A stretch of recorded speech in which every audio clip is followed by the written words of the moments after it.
Episode की शुरुआत होती है और हम लोग आरव को देखते हैं जो हामुरा स्टेशन पे पहुंचता है जिया से मिलने के लिए। और दोस्तों यहाँ पे जो आरव का ड्रेसिंग सेंस था ना, भाई साहब मुझे देख के तो एकदम हंसी ही आ रही थी। पहले आप इसका ये ड्रेसिंग सेंस देखो, ये भाई साहब एकदम नॉर्मल सा शर्ट और एक फॉर्मल सा पैंट पहने हैं, मगर इन भाई साहब का जूता तो देखो, ये लेदर का जूता पहने हैं। हे भगवान, मतलब आइडिया ही नहीं होता है, कोई सेंस ही नहीं है क्या पहन के जाना है। अरे भाई लड़की से मिलने जा रहे हो, थोड़ा कुछ अच्छा पहन के जाओ। लेकिन ये भाई साहब तो ऊपर एकदम नौकरों वाली ड्रेस पहने हैं और नीचे देखो एक नंबर का वीआईपी लेदर का जूता।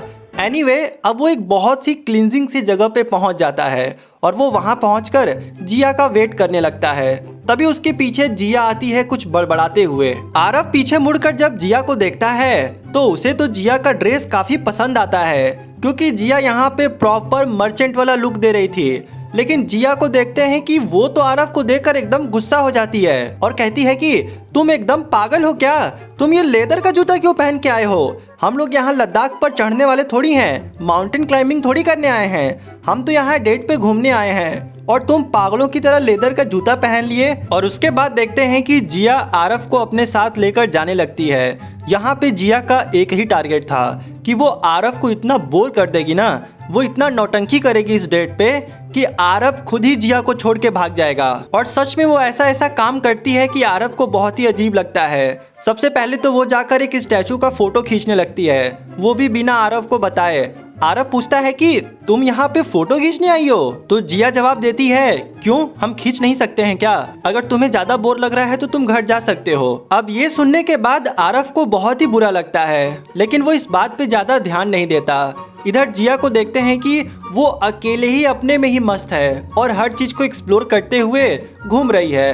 तभी आरव उसके पास एक बहाना से पहुंचता है और वो कहता है कि तुम तो मेरे साथ डेट पे आई थी ना, वैसे ये जगह उतनी बुरी भी नहीं है, तुम इसको बहुत अच्छे से घूम रही हो, क्या तुम इस जगह पे पहले भी आई हो क्या? जिया कहती है एक YouTube चैनल है जो हर जगह का ब्लॉगिंग डालता है, वो इस जगह का ब्लॉगिंग डाला था तो मुझे बहुत ही पसंद आया।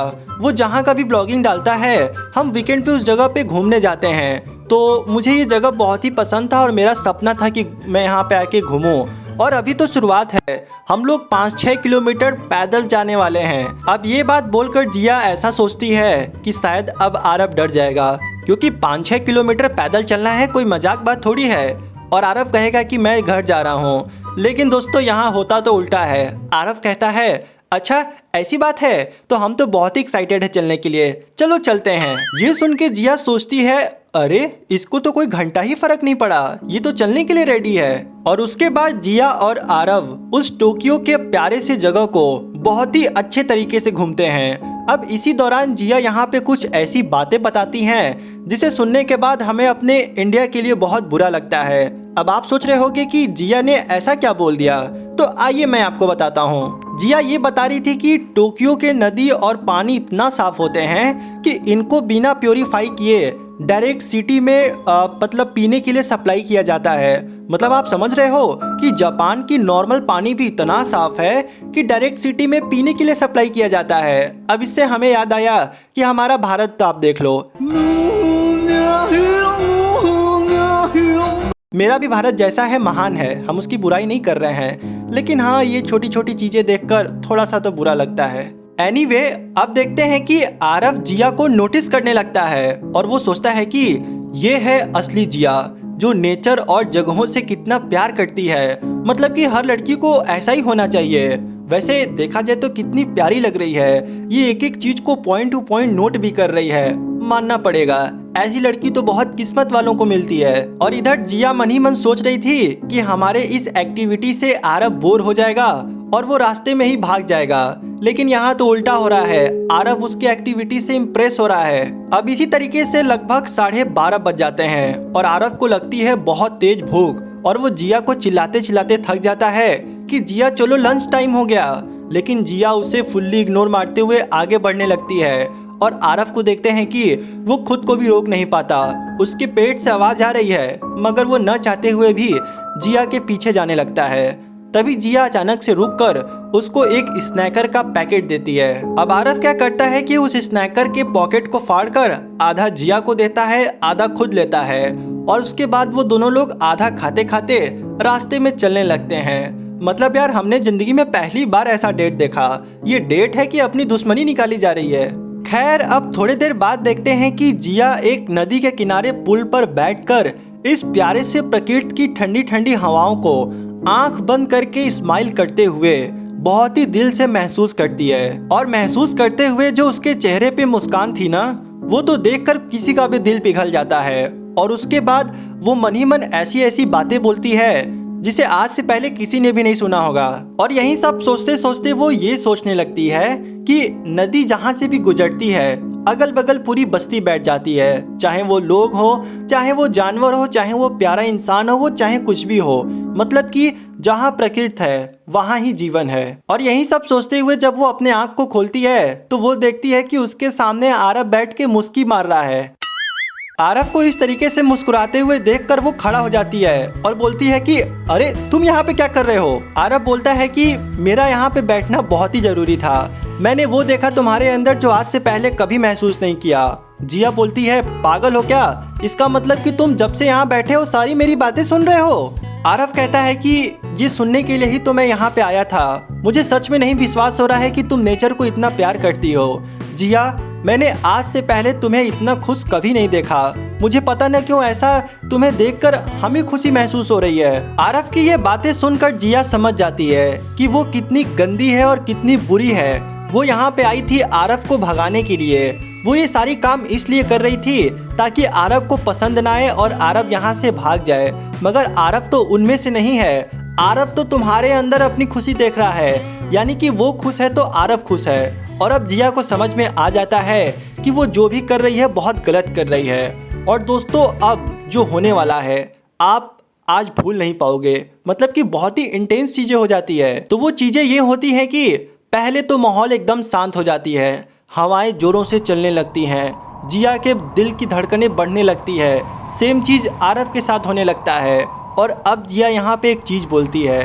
वो बोलती है कि मुझे ऐसा लगता है कि तुम मुझसे बोर हो चुके हो, तो तुम यहाँ से जाओ। और हम तुम्हें बुलाए थे यहीं पे इसीलिए कि आज से हमारी तुम्हारी जोड़ी खत्म। देखो आरव, मुझे नहीं पता कि तुम मेरे बारे में क्या सोचते हो सकता है कि तुम मुझसे प्यार करने लगे हो, लेकिन हमें ये समझना पड़ेगा हम दोनों एक दूसरे के साथ कंफर्टेबल नहीं रह सकते। हमें ये चीज़ें यहीं पे ख़त्म करनी पड़ेगी। अब तुम सोच रहे होगे कि हम चाहते तो ये बात फ़ोन पे भी कह सकते थे, लेकिन तुम्हें इतना दूर बुलाकर इस जगह पे क्यों बता रहे हैं। तो देखो, हम लोग इतने बुरे भी नहीं हैं। हम चाहते थे कि ये बातें हम एक प्यारे से एंडिंग के साथ करें, क्योंकि इसकी शुरुआत बहुत ही बेकार तरीके से हुई थी, लेकिन हम इसकी एंडिंग तो अच्छे तरीके से कर ही सकते हैं ना। तो ये जगह और ये दस्तूर काफ़ी अच्छा है। और यहीं पर हम तुमसे कह रहे हैं कि आज से हमारी तुम्हारी रिश्ता खत्म। और इधर आरव को देखते हैं जो अपने आप को प्रिपेयर कर रहा है। वो सोच रहा था कि अब वो समय आ गया है कि मैं बोल दूँ। हर बार मैं डर जाता हूँ, लेकिन आज अपनी मर्दानगी साबित करके रहूँगा। जिया अब पीछे हटने लगती है, तभी आरव उसको अपने राइट हैंड से पकड़ लेता है। और वो जैसे ही जिया को पकड़ता है, जिया भी अपना राइट हैंड उसके ऊपर रख देती है। और उसके बाद उनकी दिल की धड़कनें तेज होने लगती है। वो लोग एक दूसरे के करीब आने लगते हैं, उनकी आंखें भी बंद हो जाती हैं। और उसके बाद फाइनली वो होता है जिसका इंतजार आप लोगों को सदियों से था। जी हाँ दोस्तों, उनके बीच में एक बहुत ही प्यारा सा मैं क्यों बताऊं क्या हो रहा है, आप लोग खुद ही देख लो। अब उसका नाम लेना जरूरी है क्या? आप बिल्कुल सही देख रहे हैं, इनके बीच में बड़ा प्यारा सा होता है। और कहाँ होता है? इतने प्यारे बगीचे में, I mean, नेचर के बीच में। मतलब अभी तक तो डेट बहुत ही खराब चल रही थी, लेकिन इस मोमेंट को देखने के बाद ऐसा लग रहा था कि फाइनली डेट सक्सेसफुल हो गई। अब तो हम चाहते हैं कि ये डेट सबको भी मिले। पता नहीं यार, मैं कब डेट पे जाऊंगा। वैसे आप लोग कभी किसी के साथ ऐसे डेट पे जाने वाले हो? आपका भी कोई प्लान है? अगर है तो कमेंट बॉक्स में जरूर बताइए। अब देखते हैं कि जिया के आंखों में आरव के लिए कुछ था और आरव के आंखों में तो जिया ही झलक रही थी, लेकिन वो दोनों कुछ बोल नहीं पा रहे थे। अब इससे पहले कि आरव कुछ बोलता, जिया उसको अपना मैप बुक दे देती है और कहती है कि मुझे थोड़ा सा समय चाहिए, मैं तुम्हें सोच के बताऊंगी कि मुझे क्या करना है। प्लीज मैं तुमसे हाथ जोड़ के रिक्वेस्ट कर रही हूँ कि मुझे थोड़ा सा समय चाहिए। और ये कहकर वो वहाँ से जाने लगती है। आरव को कुछ समझ में नहीं आता है कि वो क्या बोले।